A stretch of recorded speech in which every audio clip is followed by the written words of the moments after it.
दोस्तों, तेनालीराम की बुद्धिमत्ता के बारे में आपने जरूर सुना होगा। आज हम उन्हीं की एक कहानी को आपके सामने प्रस्तुत कर रहे हैं। एक बार महाराज कृष्णदेव राय ने तेनालीराम से पूछा, बताओ तेनाली, ब्राह्मण अधिक चतुर होते हैं या व्यापारी? महाराज, इसमें कोई संदेह नहीं कि व्यापारी ब्राह्मणों से कहीं अधिक चतुर होते हैं। तेनालीराम ने उत्तर दिया, ऐसा तुम कैसे कह सकते हो तेनाली? महाराज बोले, महाराज, यदि आप अवसर प्रदान करें तो मैं जो कह रहा हूँ वह प्रमाणित करके भी दिखा सकता हूँ।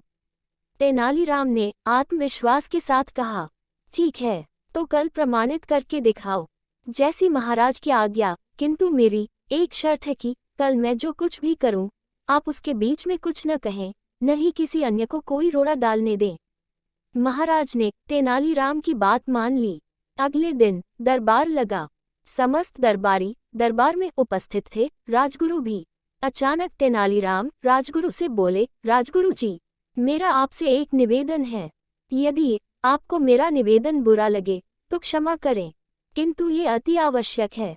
ऐसा क्या निवेदन है तेनालीराम? राजगुरु ने पूछा। महाराज को आपकी चोटी चाहिए, इसलिए उनके लिए आपको अपनी चोटी का बलिदान देना होगा, अर्थात आपको अपनी चोटी कटानी पड़ेगी। हाथ जोड़कर तेनालीराम बोले। ये सुनते ही राजगुरु का खून खौल उठा। क्रोध में लाल पीला होकर वह तेनालीराम को खरी खोटी सुनाने लगा।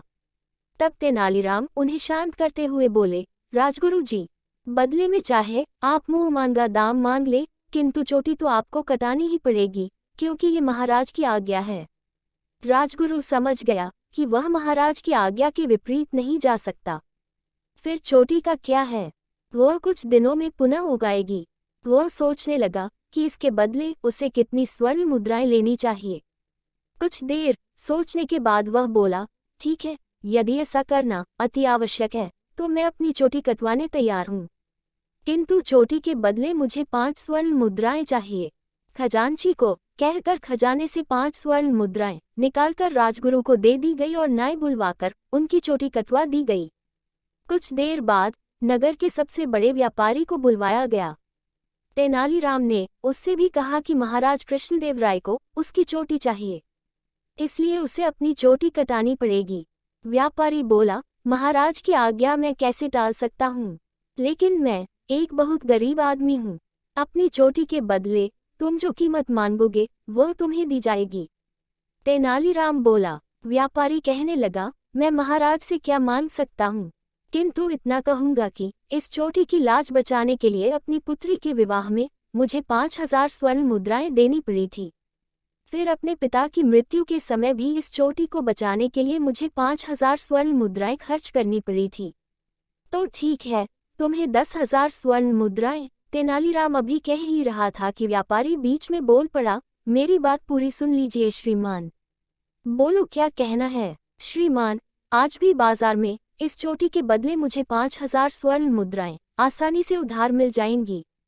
अपनी चोटी पर हाथ फेरते हुए व्यापारी बोला, तो इसका अर्थ है कि तुम्हें अपनी चोटी के बदले 15,000 स्वर्ण मुद्राएं चाहिए।